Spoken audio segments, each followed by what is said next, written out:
साथियों नमस्कार, स्वागत है आपका एक बार फिर से चैनल में। हम लोग विज़न आईएएस की टेस्ट सीरीज़ देख रहे हैं प्रीलिम्स 2023 के लिए और ये हमारा 20वां टेस्ट है।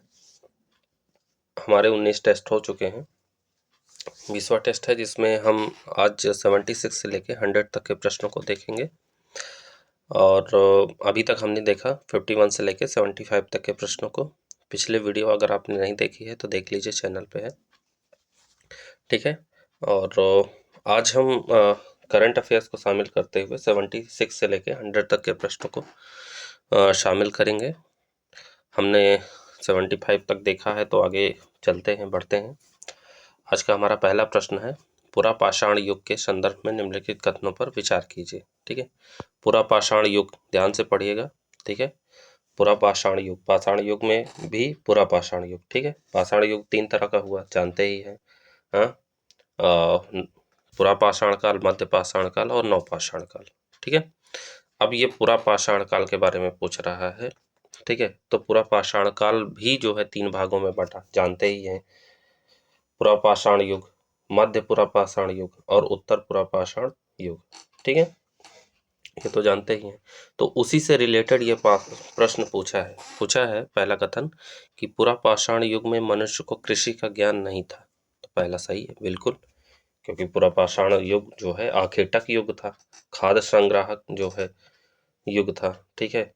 इसी में वो जो मनुष्य रहते थे उस समय, वो उसी में जीवन व्यतीत करते थे, ठीक। लेकिन जो है कृषि का ज्ञान नहीं था उनको। दूसरा कथन हमारा कहता है कि इस युग के दौरान मनुष्य ने पशुओं को पालतू बनाना प्रारंभ किया। नहीं, इस युग के दौरान नहीं, मध्य पूरा पाषाण काल जब आया उसके बाद के युग में जो है इन्होंने, मनुष्य ने पशुओं को पालतू बनाना शुरू किया। उसके पहले तक वो लोग जो है जंगलों पे निर्भर रहते थे, पशुओं पे निर्भर रहते थे, लेकिन जो है पालतू नहीं बनाते थे, ठीक है। तो इस तरह हमारा जो है ऑप्शन ए सही हो जाएगा। आगे बढ़ते हैं अगले प्रश्न की तरफ। हमारा अगला प्रश्न आज का कहता है कि गुप्त काल के शासकों के संदर्भ में निम्नलिखित कथनों पर विचार कीजिए, ठीक है। गुप्त काल के बारे में पूछा जा रहा है। तो हमारा पहला कथन है, समुद्रगुप्त अशोक की तरह इलाहाबाद, जो वर्तमान में प्रयागराज है, शिलालेख में वाणिज्य शांति और गैर आक्रामकता की नीति में विश्वास करता था। समुद्रगुप्त, ठीक है, अशोक की तरह इलाहाबाद शिलालेख में वाणिज्य शांति और गैर आक्रामकता की नीति में विश्वास करता था। तो क्या ये ऑप्शन सही है? बिल्कुल सही नहीं है। क्यों? क्योंकि जो समुद्रगुप्त था वो जो है अपार विस्तार किया अपने जो है साम्राज्य का, और वह अशोक के विपरीत भी था, ठीक है। अशोक शांति और गैर आक्रामकता की नीति में विश्वास करता था, लेकिन समुद्रगुप्त जो था वह हिंसा और विजय में आनंद पाता था। इसीलिए जो है पहला कथन हमारा गलत है। दूसरा है, चंद्रगुप्त द्वितीय पश्चिमी भारत के क्षत्रपों पर विजय प्राप्त करने के उपलक्ष्य में विक्रमादित्य की उपाधि धारण करने वाला प्रथम व्यक्ति था। तो दूसरा भी गलत है। क्यों गलत है? क्योंकि जो है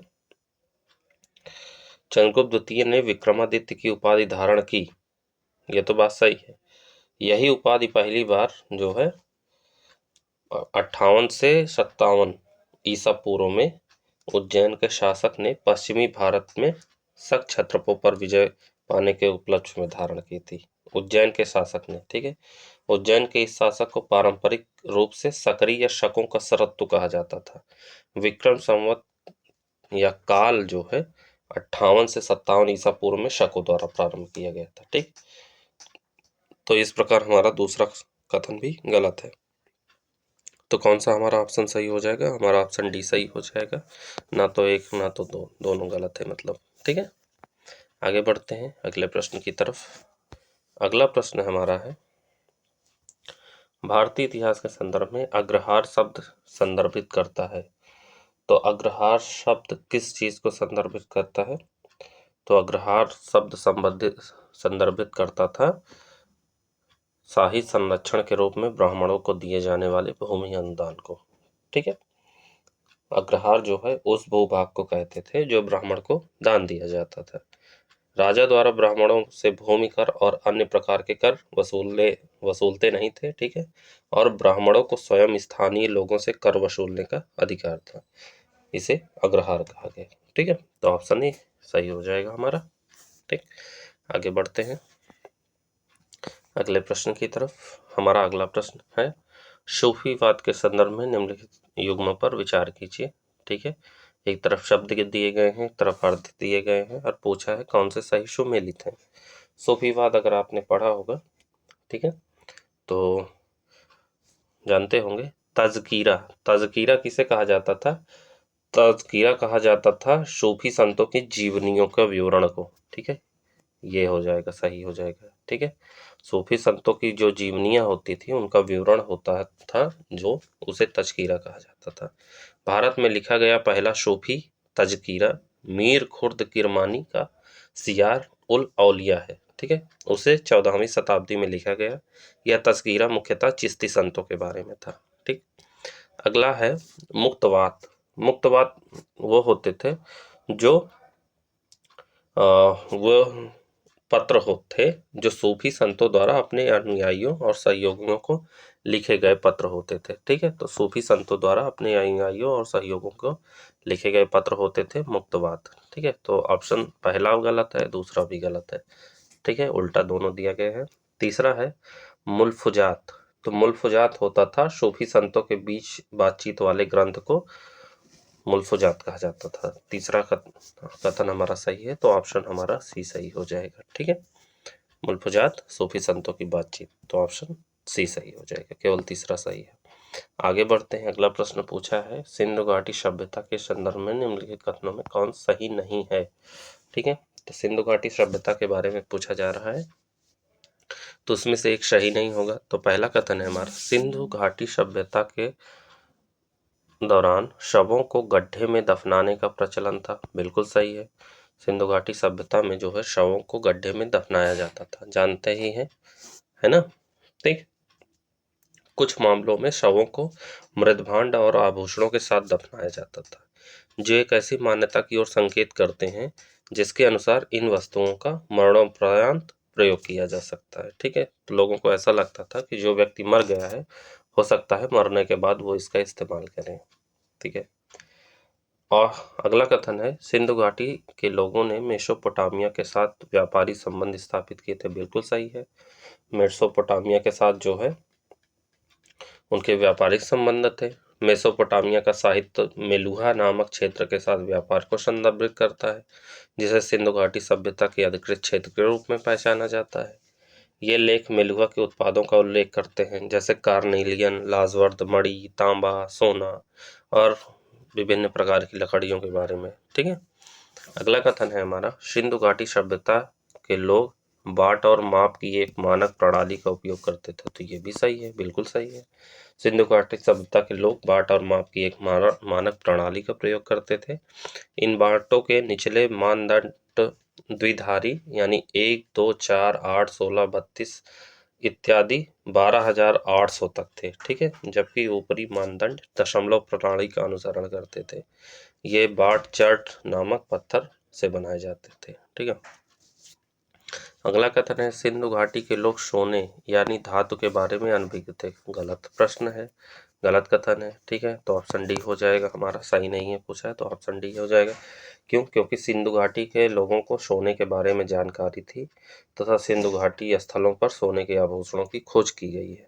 ऐसा माना जाता है कि सोना दक्षिण से मंगवाया गया था। ठीक है, तो ऑप्शन डी हो जाएगा। आगे बढ़ते हैं अगले प्रश्न की तरफ। हमारा अगला प्रश्न है, कहता है, भक्ति संत रामानंद के संदर्भ में निम्नलिखित कथनों पर विचार कीजिए। ठीक है, भक्ति संत रामानंद के बारे में पूछा जा रहा है।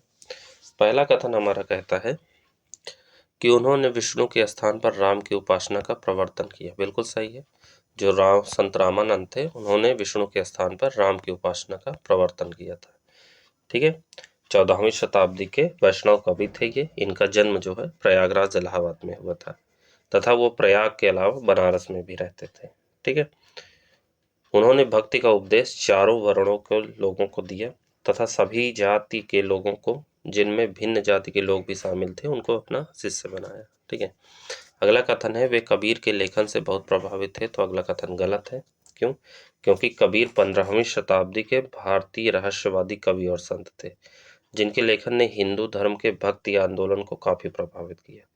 वह वाराणसी में संत रामानंद के शिष्य थे और उनके लेखन से काफी प्रभावित थे। ठीक है। रामानंद को वैष्णव भक्ति के लिए जाना जाता है तथा अद्वैत के दर्शन को की ओर उनका विशेष झुकाव था। ध्यातव्य है कि अद्वैतवाद के अनुसार ईश्वर प्रत्येक प्राणियों और प्रत्येक वस्तुओं में विद्यमान है। ठीक है। तो कबीर के लेखन से ये नहीं प्रभावित थे, इनके लेखन से कबीर प्रभावित थे। ठीक है। तो ये उल्टा लिखा था। ठीक है। तो कौन सा हमारा ऑप्शन हो जाएगा? ऑप्शन ए हो जाएगा। ठीक है, केवल पहला सही है। आगे बढ़ते हैं। अगला कथन है, प्राचीन भारतीय इतिहास के संदर्भ में निम्नलिखित में से किस भारतीय राज्य में जोरवे संस्कृति एक ताम्र पाषाण स्थल मौजूद थी? जोरवे संस्कृति बहुत लोग जानते हैं, कई बार पूछा भी गया है, बहुत आसान प्रश्न है। ये पूछा है भारतीय राज्य में जोरवे संस्कृति पाषाण मौजूद थी, तो जोरवे संस्कृति मौजूद थी महाराष्ट्र में, जानते ही हैं, पढ़े होंगे। ठीक है। जोरवे महाराष्ट्र की सबसे महत्वपूर्ण और विशिष्ट ताम्र पाषाण संस्कृति है, जो वर्तमान राज्य की पश्चिमी तटीय क्षेत्र और उत्तर पूर्व में विदर्भ को छोड़कर लगभग पूरे राज्य में फैली हुई है। इस संस्कृति का नाम महाराष्ट्र है। अहमदनगर जिले में स्थित जोरवे नामक स्थान पर रखा गया है। ठीक है। तो महाराष्ट्र ऑप्शन सी हो जाएगा। ठीक है। आगे बढ़ते हैं अगले प्रश्न की तरफ। हमारा अगला प्रश्न कहता है कि चंबा, श्रावस्ती और कौशाम्बी के नाम से जाने वाले स्थानों में क्या समानता थी? चंपा, श्रावस्ती और कौशाम्बी के नाम से जाने वाले स्थानों में क्या समानता थी? तो ये समानता थी कि ये बुद्ध के समय महाजनपदों की राजधानियां थी। ठीक है। बुद्ध के काल के समय महाजनपद नाम से 16 बड़े राज्य विद्यमान थे, ये तो जानते ही हैं, 16 महाजनपद थे। इनमें से अधिकांश महाजनपद विंध्य पर्वत श्रृंखला के ऊपर में तथा उत्तर पश्चिमी सीमांत से लेकर बिहार तक राज्य स्थित थे। ठीक है। अंग जनपद में बिहार के भागलपुर और मुंगेर जिले शामिल थे। यह मगध के पूर्व और राजमहल पहाड़ियों के पश्चिम में स्थित था। अंग की राजधानी चंपा थी। ठीक। 6वीं शताब्दी ईस्वी पूर्व के मध्य अंग को मगध ने हड़प लिया था। कौशल जनपद में पूर्वी उत्तर प्रदेश के क्षेत्र शामिल थे तथा श्रावस्ती इनकी राजधानी थी। ठीक।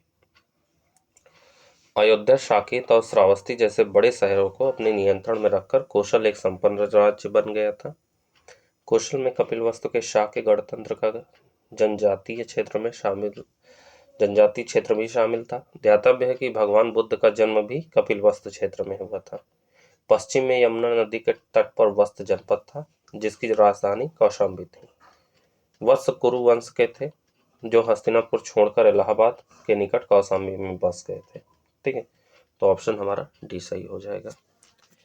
आगे बढ़ते हैं अगले प्रश्न की तरफ। अगला है, मुगल काल के संदर्भ में खुद कास्त किसानों का एक वर्ग, खुद कास्ट किसे कहते हैं? किसानों के एक वर्ग के संदर्भ में निम्नलिखित कथनों पर विचार कीजिए। ठीक है। प्रश्न पूछ रहा है, कथन दिए गए हैं, कौन से कथन सही? पहला है, यह किसानों का वह वर्ग था जो अपने द्वारा जोती गई भूमि का स्वामित्व भी रखते थे। बिल्कुल सही है। खुद कास्त जो होते थे वो अपने द्वारा जोती गई जमीन को खुद ही रखते थे, मतलब भूमि का स्वामित्व रखते थे। ठीक है। और जो एक बहुत बड़े भूभाग और कृषि संबंधी औजारों के स्वामी होते थे। दूसरा कथन है, उन्हें भू राजस्व भुगतान की में छूट दी गई थी। गलत है, उन्हें भू राजस्व भुगतान में छूट नहीं दी गई थी। ठीक है।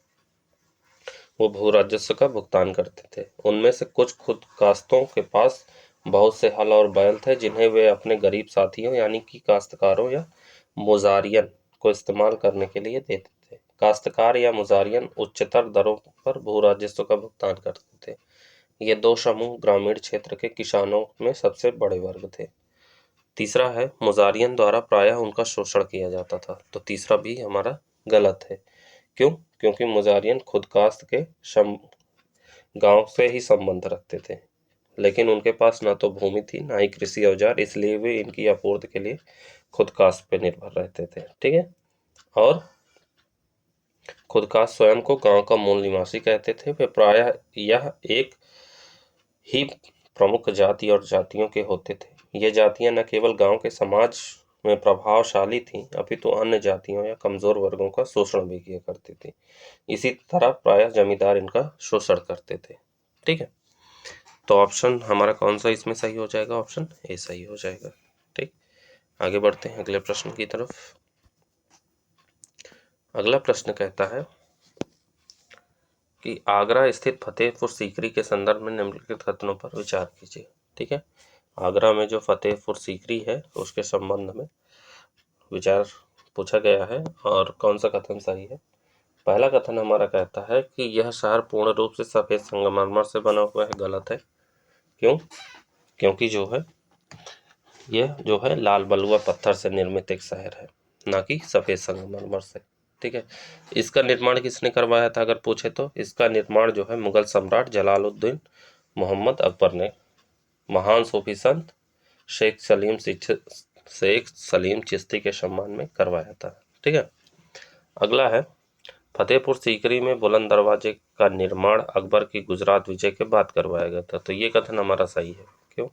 क्योंकि इसमें जो दरवाजा लगवाया गया है, ये दरवाजा जो है ये गुजरात में अकबर की विजय के उपलक्ष्य में बनाया गया था। गुजरात विजय कब हुई थी? तो 1601 से 1602 ईस्वी में। और इस दरवाजे की ऊंचाई कितनी है? तो इस दरवाजे की ऊंचाई है 40 मीटर। कितनी? 40 मीटर। ठीक है, तो कौन सा ऑप्शन सही हो जाएगा हमारा? ऑप्शन बी सही हो जाएगा। आगे बढ़ते हैं अगले प्रश्न की तरफ। अगला प्रश्न दिया है अखिल भारतीय घरेलू उपभोक्ता व्यय सर्वेक्षण के संदर्भ में निम्नलिखित कथनों पर विचार कीजिए। ठीक है, पहला कथन है इसका आयोजन भारतीय रिजर्व बैंक द्वारा भारत की आर्थिक जनगणना के साथ साथ किया जाता है।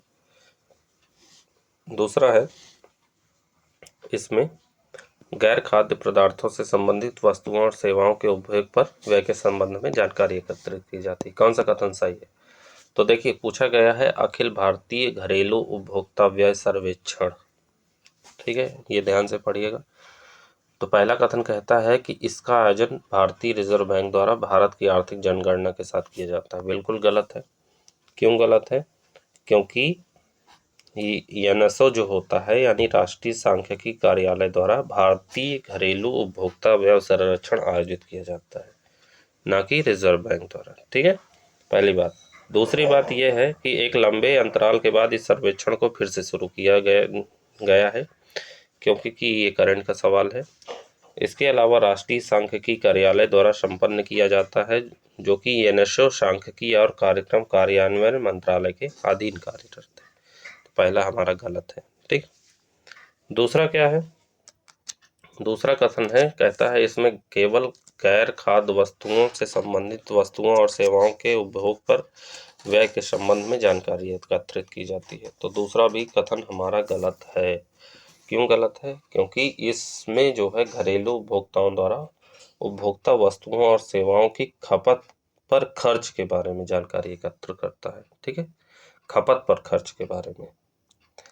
आंकड़े जारी होने के बाद प्राप्त परिणामों का सकल घरेलू उत्पाद यानी जीडीपी और सूक्ष्म आर्थिक संकेतकों के पुनर्निर्धारण के लिए भी इसका उपयोग किया जाता है। तो इस प्रकार हमारा ऑप्शन डी सही हो जाएगा। एक ना तो दो, यानी दोनों गलत है। आगे बढ़ते हैं अगले प्रश्न की तरफ। हमारा अगला प्रश्न है हाल ही में पूर्वोत्तर राज्यों में सीमा विवाद उभर कर सामने आए हैं। इस संदर्भ में निम्नलिखित कथनों पर विचार कीजिए। ठीक है, सीमा विवाद जो हुए हैं पूर्वोत्तर राज्यों में हाल ही में, तो उनके बारे में पूछा गया है। तो पहला हमारा कथन कहता है, कौन सा कथन सही है पूछा है। ठीक है, पहला कथन कहता है अरुणाचल प्रदेश अपनी सीमा केवल असम के साथ साझा करता है। ये तो गलत बात है, क्योंकि अरुणाचल प्रदेश जो है अपनी सीमा किसके साथ साझा करता है? असम और नागालैंड के साथ साझा करता है। तो इसमें केवल जो लिखा है तो असम और नागालैंड भी हो जाएगा। ठीक है, नागालैंड भी हो जाएगा। ठीक है, फिर दूसरा कथन है हमारा मेघालय अपनी सीमा असम और त्रिपुरा के साथ साझा करता है। तो दूसरा भी गलत है। क्यों? क्योंकि मेघालय जो है दक्षिण में बांग्लादेश के मयमनसिंह और सिलहट प्रखंडों द्वारा, पश्चिम में बांग्लादेश के रंगपुर प्रखंड द्वारा और उत्तर पूर्व में भारत के असम राज्य से घिरा है, तो दूसरा भी गलत है। ठीक है। तीसरा कथन है सिक्किम अपनी सीमा असम और पश्चिम बंगाल के साथ साझा करता है, तो तीसरा भी गलत है। क्यों? क्योंकि सिक्किम उत्तर और पूर्वोत्तर में चीन के स्वायत्त क्षेत्र तिब्बत से, पूर्व में भूटान से, पश्चिम में नेपाल के प्रांत संख्या 1 तथा दक्षिण में पश्चिम बंगाल से सीमा का साझा करता है। सिक्किम सिलीगुड़ी कॉरिडोर के निकट स्थित है, जो कि बांग्लादेश के साथ सीमा बनाता है, इसलिए तीसरा भी सही नहीं है। तो ऑप्शन हो जाएगा हमारा डी, उपयुक्त में से कोई नहीं, मतलब कोई भी सही नहीं है। ठीक, आगे बढ़ते हैं अगले प्रश्न की तरफ। अगला प्रश्न हमारा कहता है 2+2 संवाद के संदर्भ में निम्नलिखित कथनों पर विचार कीजिए। ठीक है, 2+2 संवाद। तो 2+2 वार्ता जानते ही हैं। ठीक है, दो देशों के बीच आपस में। तो हमारा पहला कथन कहता है कि यह रणनीतिक एवं सुरक्षा संबंधी मामलों पर भारत तथा उसके सहयोगी देशों के विदेश एवं रक्षा मंत्रियों की बैठक का एक प्रारूप है। बिल्कुल सही है, क्योंकि 2+2 संवाद जो होता है वो रणनीतिक एवं सुरक्षा संबंधी मामलों पर भारत तथा उसके सहयोगी देशों के विदेश एवं रक्षा मंत्रियों की बैठक का एक प्रारूप होता है। ठीक है। दूसरा कथन कहता है कि वर्तमान में भारत न केवल रूस और संयुक्त राज्य अमेरिका के साथ 2+2 संवाद किया है, तो दूसरा कथन हमारा गलत है। क्यों? क्योंकि भारत ने अपने 4 प्रमुख रणनीतिक जो साझेदार हैं भारत के, उसमें अमेरिका, ऑस्ट्रेलिया, जापान और रूस के साथ 2+2 संवाद कर रहा है। रूस को छोड़कर अन्य 3 क्वाड देशों में भारत के भागीदार भी हैं। ठीक है, तो कौन सा ऑप्शन हो जाएगा? ऑप्शन ए हो जाएगा। ठीक है, आगे बढ़ते हैं अगले प्रश्न की तरफ। अगला प्रश्न देखिए, कथन बेस्ड है। कथन दिया है, पूछा है किसके बारे में दिया गया है। तो प्रश्न है हमारा कि वह सबसे महान राष्ट्रकूट शासकों में से एक थे और ऐसा कहा जाता है कि उन्होंने राजधानी नगर मान्यखेत को इंद्र के नगर जैसा उत्कृष्ट बनाया था। वे स्वयं एक महान कवि थे और उसके द्वारा रचित कविराज मार्ग कविताओं पर सबसे आरंभिक कन्नड़ कृति है। ठीक है, तो ये कथन किसके बारे में है? तो ये कथन कहा जा रहा है अमोघवर्ष प्रथम के बारे में। ठीक है, अमोघवर्ष प्रथम के बारे में अगर आप जानते होंगे तो अमोघवर्ष ने जो है 64 वर्षों तक शासन किया, किंतु उसके स्वभाव के कारण उसने युद्ध के बजाय धर्म और साहित्य की खोज को प्राथमिकता दी।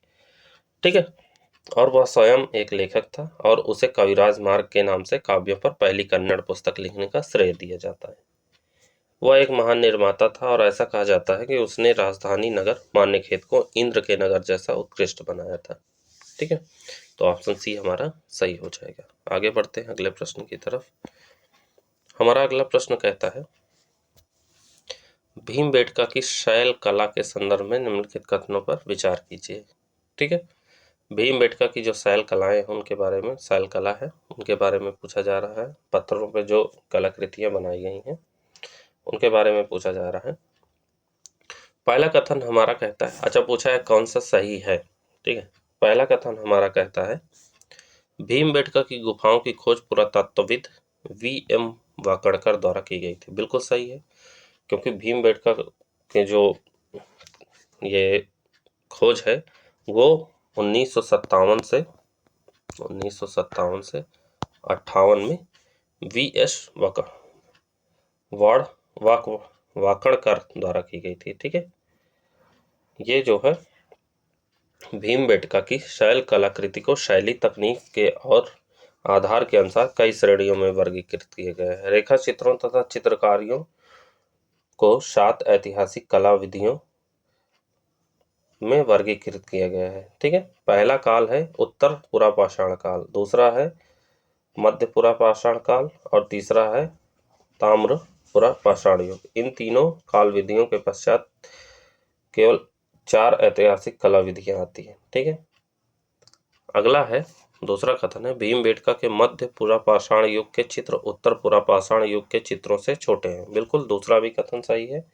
क्यों? क्योंकि इस काल विधि के दौरान विषयों की संख्या कई गुना बढ़ गई, लेकिन चित्रों के आकार उत्तर पुरापाषाण काल युगों के चित्रों की तुलना में छोटे हो गए।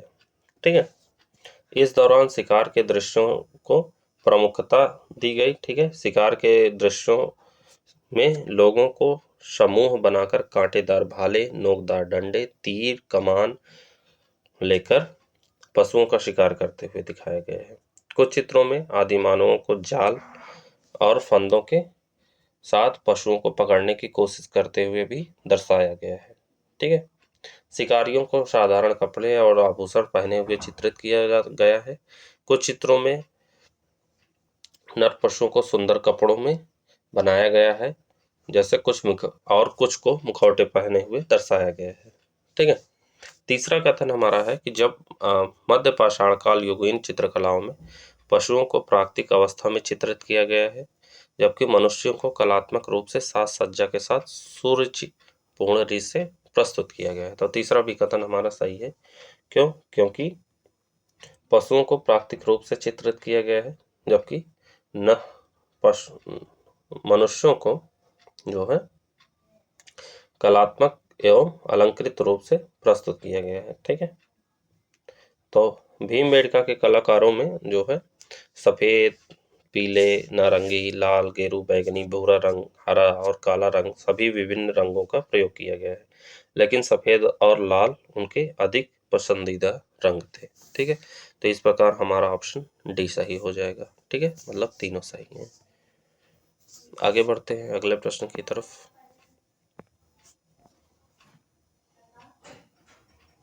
अगला प्रश्न हमारा कहता है, निम्नलिखित कथनों पर विचार कीजिए। ठीक, कथन पर और पूछा है निम्नलिखित में से किस व्यक्तित्व का वर्णन किया जा रहा है। ये तीनों जो कथन दिए गए हैं उसमें किसके बारे में ये वर्णन किया गया है। ठीक है, पहला कथन है, यह एक पुर्तगाली यात्री था जिसने 16वीं शताब्दी में विजयनगर साम्राज्य का दौरा किया था। ठीक है, पुर्तगाली यात्री था जिसने 16वीं शताब्दी में विजयनगर साम्राज्य का दौरा किया था, जान गए होंगे। उसने विजयनगर की राजधानी की तुलना रोम से की थी, इससे भी जान गए होंगे।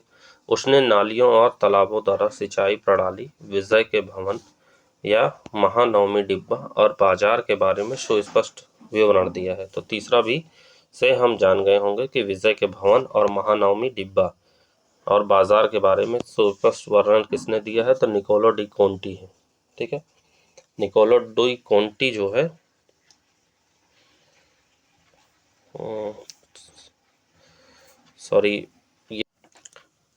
तो ये हैं डोमिंगो पायस। डोमिंगो पायस के बारे में कहा जा रहा है, ना कि निकोलो डी कोंटी। ठीक है, थोड़ा कंफ्यूजन हो गया था। डोमिंगो पायस एक पुर्तगाली यात्री था। ठीक है, जिसने 1520 ईस्वी के आसपास विजयनगर साम्राज्य की यात्रा की। पायस ने कृष्णदेव राय के शासनकाल में उनकी राजधानी की भी यात्रा की। ठीक है, और इससे आप समझ ही गए होंगे। तो ऊपर जो लिखा गया है वो डिमोंगो पायस के बारे में लिखा गया है। ठीक है, तो ऑप्शन हमारा बी सही हो जाएगा। ठीक, आगे बढ़ते हैं। इसी तरह अगला प्रश्न देखते हैं। अगला प्रश्न मनसबदारी प्रणाली के बारे में दिया गया है। मनसबदारी प्रणाली के संदर्भ में निम्नलिखित कथनों पर विचार कीजिए। ठीक है, तो पहला कथन हमारा कहता है कि इस प्रणाली का उपयोग अकबर ने एक मजबूत सेना बनाए रखने के लिए किया था। दूसरा है, जात एक अधिकारी के व्यक्तिगत पद को दर्शाती थी और सवार मनसबदारों द्वारा रखी जाने वाली सैन्य टुकड़ियों के आकार को संदर्भित करता था। तीसरा है, मनसबदारों को केवल भूमि या जागीर हस्तांतरण के रूप में ही भुगतान किया जाता था। ठीक है, तो मनसबदारी प्रणाली आप जो है पढ़े होंगे, अकबर के शासनकाल के समय थी। तो मनसबदारी प्रणाली, इस प्रणाली का उपयोग अकबर ने एक मजबूत सेना बनाए रखने के लिए किया था। बिल्कुल सही है। ठीक है, अकबर ने अपने साम्राज्य का विस्तार करना चाहता था। ठीक है, अकबर जो था वो अपने साम्राज्य का विस्तार करना चाहता था और एक मजबूत सेना के साथ उस पर अपना आधिपत्य बनाए रखना चाहता था। इस प्रयोजन के लिए अमीरों के साथ साथ अपनी सेना को भी संगठित करना उसके लिए आवश्यक था। अकबर ने इन दोनों उद्देश्यों को मनसबदारी प्रणाली के माध्यम से पूरा किया। ठीक है, इस प्रणाली के तहत प्रत्येक अधिकारी को एक पद यानी मनसब आवंटित किया जाता था। सबसे छोटे रैंक या पद के लिए 10 मनसब दिए जाते थे तथा अमीरों को अधिकतम 5000 मनसब दिए जाते थे। राजवंश के राजकुमारों को भी उच्च मनसब प्रदान किए जाते थे। अकबर के अधीन मनसब प्रणाली क्रमबद्ध रूप से विकसित हुई प्रारंभ में केवल एक पद होता था, यानी एक मनसब होता था। 40वें वर्ष से जो है पदनामों को दो वर्गों में विभाजित किया गया, जात और सवार। ठीक है। जात शब्द से तात्पर्य व्यक्तिगत पदवी से होता था। यह एक व्यक्ति की व्यक्तिगत स्थिति को दर्शाती थी और इसके आधार पर ही उसका वेतन का निर्धारण किया जाता था। सवार रैंक एक व्यक्ति द्वारा रखे गए घुड़सवारों की संख्या को इंगित करती थी। ठीक। दूसरा कथन हमारा सही है। ठीक है। जात एक अधिकारी के व्यक्तिगत पद को दर्शाती थी और सवार मनसब द्वारा रखी जाने वाली सैन्य टुकड़ियों के आकार को दर्शाती थी। यानी सवार रैंक एक व्यक्ति द्वारा रखे गए घुड़सवारों की संख्या को इंगित करती थी। एक व्यक्ति जिसे अपने जात पद के अनुसार सवारों को रखने की आवश्यकता थी, उसे पदों की पहली श्रेणी में रखा जाता था। यदि वह आधे से अधिक सैनिक रखता था तो उसे दूसरी श्रेणी में, और यदि वह आधे से कम सैनिक रखता था तो उसे तीसरी श्रेणी में स्थान दिया जाता था। इस प्रकार प्रत्येक पद में 3 श्रेणियां थी। ठीक है। अगला कथन है हमारा कि मनसबदारों को केवल भूमि जागीर हस्तांतरण के रूप में भुगतान किया जाता था। तो तीसरा कथन हमारा गलत है। क्यों? क्योंकि सैनिकों के वेतन को मनसबदार के वेतन से जोड़ा जाता था, जिसका भुगतान एक जागीर देकर किया जाता था। कभी कभी मनसबदारों को नगद भुगतान जो है किया जाता था। ये जो केवल लिखा हुआ है वो गलत है। ठीक है। यह सोचना गलत होगा कि अकबर को जागीर व्यवस्था पसंद नहीं थी और उसने इसे समाप्त करने की कोशिश की, किंतु चूंकि इस व्यवस्था की जड़ें बहुत गहरी थी इसलिए वह असफल रही। एक जागीर के तहत धारक को केवल वंशानुगत अधिकार प्रदान नहीं किया जाता था और न ही क्षेत्र में किसी भी मौजूदा अधिकारी को भंग किया जाता था। इसका केवल इतना अर्थ था कि राज्य को देय भूमि राजस्व का भुगतान जागीरदार को किया जाना था। ठीक है। तो इस प्रकार हमारा ऑप्शन ए सही हो जाएगा। 1 और 2 सही है। ठीक। आगे बढ़ते हैं अगले प्रश्न की तरफ। हमारा अगला प्रश्न जो है कहता है, निम्नलिखित कथनों पर विचार कीजिए, कौन से कथन सही है। पहला कथन हमारा है कि शिक्षा एक विषय के रूप में भारतीय संविधान की 7वीं अनुसूची के तहत राज्य सूची में शामिल है। तो ये बताइए क्या सही है? गलत है। शिक्षा जो है सही जो नहीं है। ठीक है। तो ये क्वेश्चन यहाँ क्यों पूछा गया है? क्योंकि करंट का सवाल है। क्यों? क्योंकि हाल ही में तमिलनाडु विधानसभा ने 2 विधेयक पारित किए। ये विधेयक 13 राज्य विश्वविद्यालय के वाइस चांसलर की नियुक्ति की राज्यपाल की शक्ति को राज्य सरकार को स्थानांतरित करने की मांग करते हैं। शिक्षा समवर्ती सूची का विषय है, जानते ही हैं, न कि राज्य सूची का विषय है। किसका है? समवर्ती सूची का। यानी समवर्ती सूची का मतलब हो गया कि राज्य और केंद्र दोनों मिलकर इस पे कानून बना सकते हैं। ठीक है। किंतु संघ सूची की प्रविष्टि 66 जो कि उच्च शिक्षा या अनुसंधान संस्थान और वैज्ञानिक एवं तकनीकी संस्थानों में मानकों का समन्वय और निर्धारण केंद्र को उच्च शिक्षा पर पर्याप्त अधिकार प्रदान करती है। ठीक है। तो इसलिए पहला कथन हमारा गलत है। दूसरा कथन हमारा कहता है कि भारत का राष्ट्रपति केंद्रीय विश्वविद्यालयों का पदेन कुलाध्यक्ष होता है। बिल्कुल सही है। जो भारत का राष्ट्रपति होता है वो केंद्रीय विश्वविद्यालयों का पदेन कुलाध्यक्ष होता है। ठीक है। यह केंद्रीय विश्वविद्यालय अधिनियम 2009 और अन्य विधियों के अनुसार केंद्रीय विश्वविद्यालयों के मामले में भारत के राष्ट्रपति इसके पदेन कुलाध्यक्ष होते हैं, यानी विजिटर होते हैं। ठीक है। चांसलर केंद्रीय विश्वविद्यालयों में नाम मात्र के प्रमुख होते हैं, जिन्हें राष्ट्रपति द्वारा कुलाध्यक्ष के रूप में नियुक्त किया जाता है और वे दीक्षांत समारोह की अध्यक्षता करने के लिए प्रतिबद्ध होते हैं। ठीक। तीसरा कथन हमारा कहता है कि किसी राज्य विश्वविद्यालय का चांसलर खोज सह चयन समितियों द्वारा अनुशंसित नामों की सूची में वाइस चांसलर की नियुक्ति करता है। ठीक है। तो तीसरा कथन भी हमारा सही है। क्यों? क्योंकि विश्वविद्यालयों और कॉलेजों में नियुक्तियों के मामले में भी विश्वविद्यालय अनुदान आयोग यानी यूजीसी मानक निर्धारक की भूमिका निभाता है।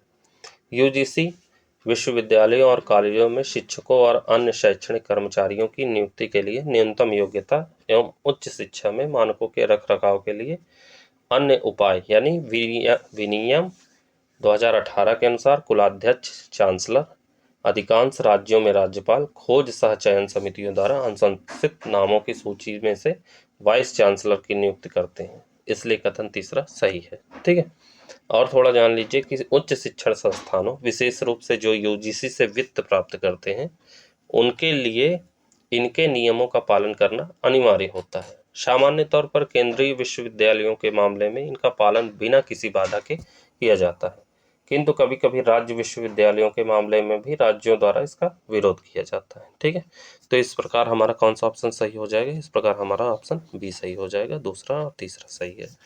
ठीक है, आज का हमारा अंतिम प्रश्न है।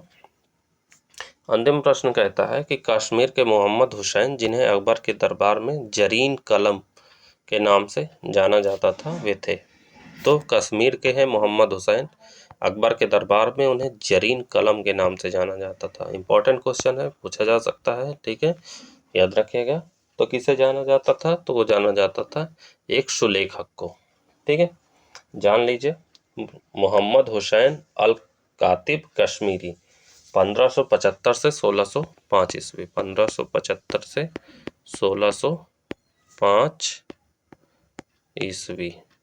ठीक है, 1605 ईस्वी सम्राट अकबर के दरबार में सबसे प्रसिद्ध सुलेखक यानी कैलीग्राफर थे। ठीक है, अकबर ने उन्हें जरीन कलम यानी स्वर्ण कलम की उपाधि दी। उन्होंने जहांगीर के दरबार में भी काम किया और उसके द्वारा अभिलिखित कृति 1580 से 1608 ईस्वी के मध्य की है। ठीक है, वह नस्तलिक यानी सुलेखन शैली, नस्तलिक कई बार पूछ लेता है, वह नस्तलिक के उस्ताद थे और अब्द अलील अजीज के शिष्य थे। आईने अकबरी में अबुल फजल उनकी लिखावट की तुलना मीर अली से करते हैं। ठीक है, तो इस प्रकार हमारा कौन सा ऑप्शन सही हो जाएगा? ऑप्शन सी सही हो जाएगा। ठीक है, तो ये रहे आज के प्रश्न। ठीक है, इसमें से लगभग 5-6 प्रश्न नहीं हो पाए हैं क्योंकि बीच में वो प्रश्न मुझसे छूट गए थे। ठीक है, तो आप समझ लीजिएगा। उम्मीद करता हूँ आपको ये वीडियो पसंद आया होगा। अगला हमारा जो टेस्ट रहेगा वो आधुनिक भारत का रहेगा। ठीक है, आधुनिक भारत प्लस जुलाई के करंट अफेयर्स को लेंगे हम। ठीक है, जुलाई 2022 के करंट अफेयर्स को। तो ये था जो है आर्ट एंड कल्चर का था टेस्ट। इसमें जो 5वां हमारा टेस्ट था, 5वें में 4 पार्ट में डिवाइड हुआ, तो उसमें आर्ट एंड कल्चर को शामिल किया गया था और प्राचीन इतिहास को शामिल किया गया था। अगला टेस्ट हमारा आधुनिक भारत का होगा, उसके बाद का टेस्ट हमारा होगा मॉडर्न हिस्ट्री का। ठीक है, मॉडर्न मतलब उसमें मिसलेनियस रहेगा मॉडर्न हिस्ट्री।